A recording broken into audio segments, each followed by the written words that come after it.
2022 Honda Passport TrailSport. How does Honda's off-road attempt stack up against the Forester Wilderness from Subaru? Today we'll try to find out. Hey guys, stay to the end so I can answer your questions about the Passport TrailSport. Also, if you're new to the channel, my name's Kirk. I talk about Japanese and Korean cars. If you're into that, make sure to subscribe and let's go. Honda wanted a slice of the off-road market and they've created their own brand, and that's what you're gonna see on the front of this grille, the TrailSport badge. The orange, the black contrast, it's glossy. It looks really cool, and I love how it matches the glossy black top of the grille. Speaking of the grille and pretty much the front end, the A-pillar forward is all new for this 2021 model Passport. We have glossy black roof rails on the top, and I do appreciate the blacked out window trim on this model. Now we have 18-inch wheels here with the specialized tires from Firestone that gives you some sidewall tread. The Passport also got an upgrade on the back. You're going to notice the large tips. To me, they look like they're pulled straight out of an Acura RDX, and that is a good thing. We also have blacked out Passport badge, TrailSport badge again, and then that all-wheel drive is blacked out on this TrailSport as well. We don't have actual skid plates on this Passport TrailSport, but we have skid plate inspired back and front bumpers. Underneath the hood of the Passport TrailSport, we have a 3.5 liter V6, 280 horsepower, 262 pound-feet of torque, mated to a 9-speed ZF automatic transmission. You also have Honda's torque vectoring off-road technology in here, their all-wheel drive system called IVT4M. It's pretty much identical, as far as I'm aware, to Acura's super handling all-wheel drive, and that system I've tested out in the winters in Nebraska. It's absolutely phenomenal. The downside is 20 miles to the gallon. The upside is that if you need to, you can tow up to 5,000 pounds with this setup. Now, getting under the power liftgate of this Passport TrailSport, we have a ton of space back here. You lift up the floor, we have more space, you lift that up, and there is your spare tire. So it's nice to have all this additional space. Now, to fold down the second row seats, you press this button. It's real quick, it's motorized, it's snappy, and then when you fold down all the seats, you have around 100 cubic feet of space. It's absolutely massive. You have to keep in mind, this does share the same platform as the 3-row Pilot, so that's why it has so much space in here. We also have an additional 180 watt power outlet. On the inside, the first thing you're going to notice is the TrailSport headrest with the orange stitching on these leather seats. Leather seats are standard on the new 2021s. All-weather TrailSport branded mats up front, and in the back we have additional all-weather mats that don't have the TrailSport logo on it. The steering wheel has that same orange stitching on it, and we have some nice cutouts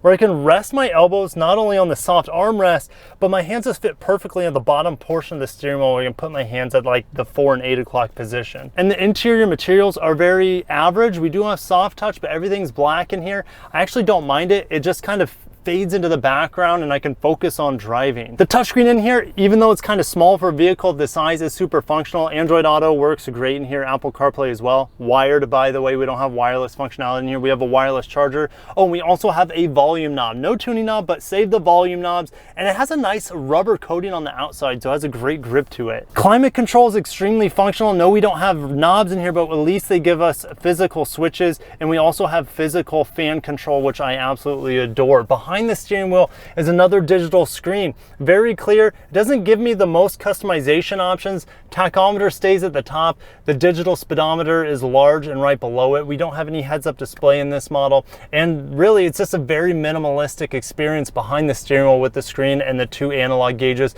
for engine temperature and fuel. We have heated seats on this TrailSport, and we also have a sunroof that is standard, I believe, in all grades, whether you get the EXL or the Elite. My Target brand Yeti fits great into these cup holders, and we have this large additional storage kind of behind it where we have more USB ports. Now, we only have 2 USB ports in the front, but we have 2 12-volt auxiliary jacks. Backseat of the Passport TrailSport, we have 2 additional USBs down here, quick charging ports, as well as a traditional plug-in 115 volt with 150 watts. So it's nice that you can, let's say, charge a laptop back here if you want, or run some auxiliary power. We do have high mounted vents for the rear passengers, really nice. We have soft backs to these seats with some nice mat pockets on each side. And one of the impressive things on the door panel, we have 2 big cup holders. That's something you don't always see in non-minivan vehicles, is tons of cup holders in the back. If I fold down the armrest, I have 2 more. So there's 6 cup holders here in the back for the passengers. And also we have a sunshade on the rear windows. That was a complete surprise. I was not expecting that for a vehicle like this. The seat in front of me is set up for 6 6'1", and I do have probably about 3 to 4 inches of knee room. Headroom is really good in here. I probably have 5-6 inches of headroom in this vehicle in the back seat. Does it recline?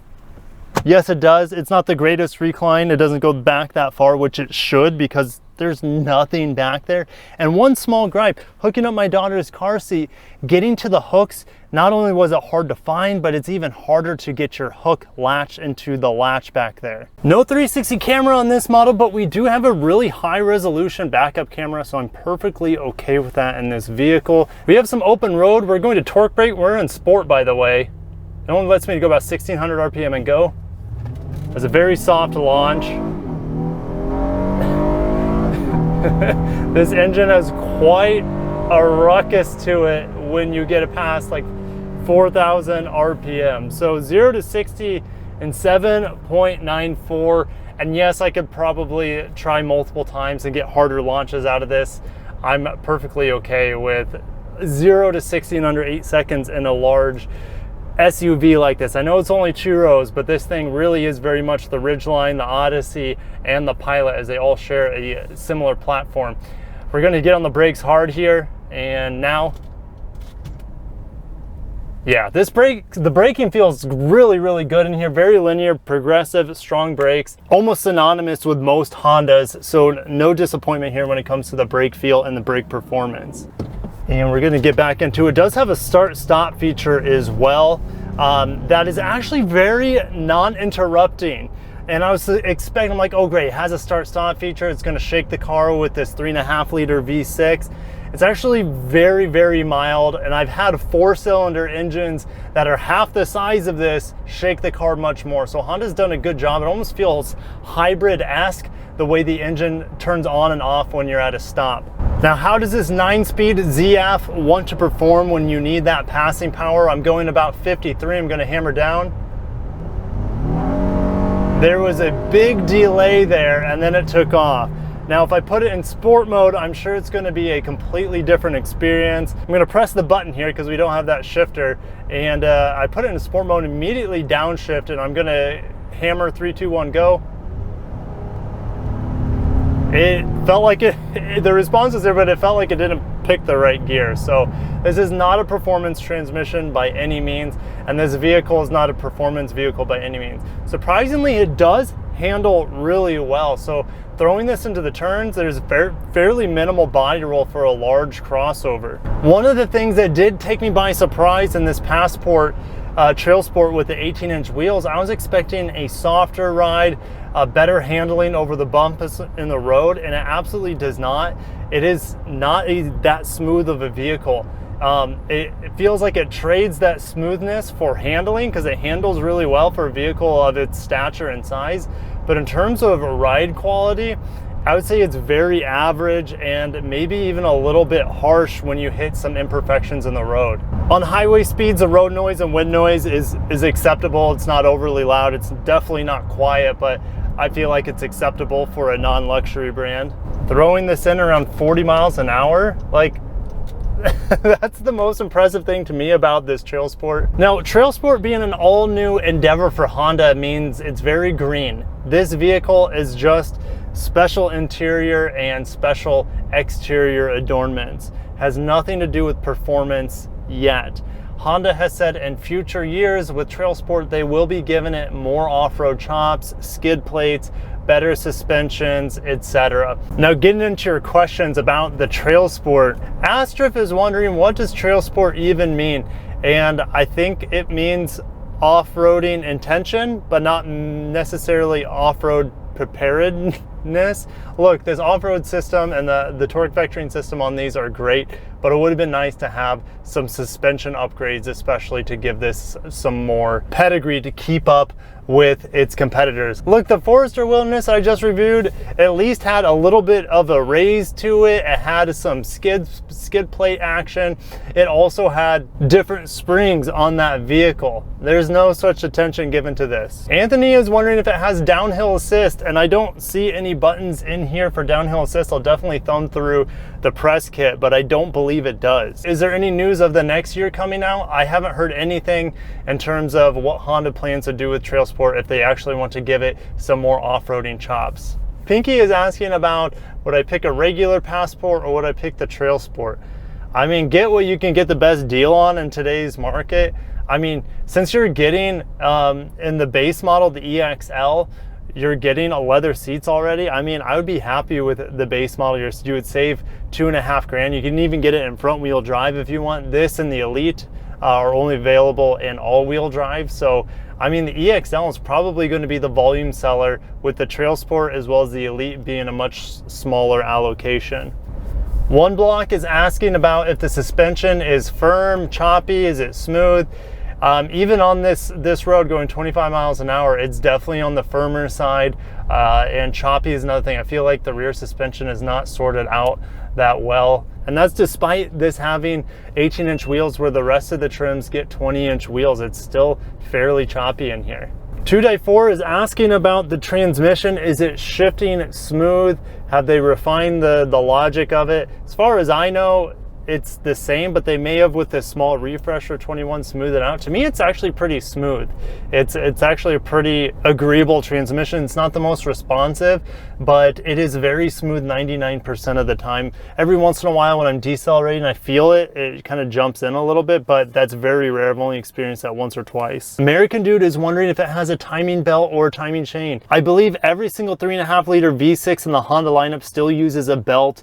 I believe the turbo 3-cylinder in the Acura lineup and their Type S models has a chain. All right, we're switching to sand mode here, and I took this well, I took the Forester Wilderness on this same road, and it starts off very, like, you know, matted down, very compact sand, and then once you get around this turn, it gets real sandy real quick. So I'm very excited to see how this IVT-M4 handles. It's much easier to say super handling all-wheel drive. It's pretty much the same technology as far as I'm aware, but the Forester Wilderness chewed through this no problem, and it feels pretty similar in here as well. Like I'm chugging through it. I actually might have, since I had higher ground clearance on the Forester Wilderness, I feel like it did a little bit better. I never once bottomed out like I am right now through this sand like I did in the Forester. So it is more than capable in sand. I don't have a whole lot of other conditions. I don't want to throw this in a swamp and never return and get eaten by gators. But in terms of sand, it's keeping its momentum really, really well. I'm just going to floor it though.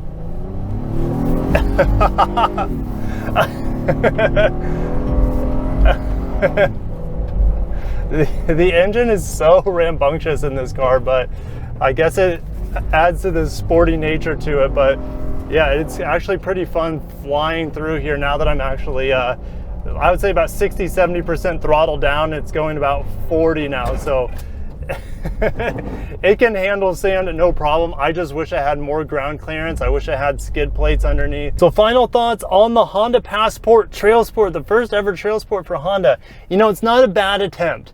You know, I wish we would have got some more off-roading upgrades other than just some exterior and interior trim options. The all-wheel drive system is definitely capable. I felt like the engine, transmission are a good combination for each other. It handles really well on pavement, and it did pretty well on the sand off-roading portion. The vehicle does feel heavy.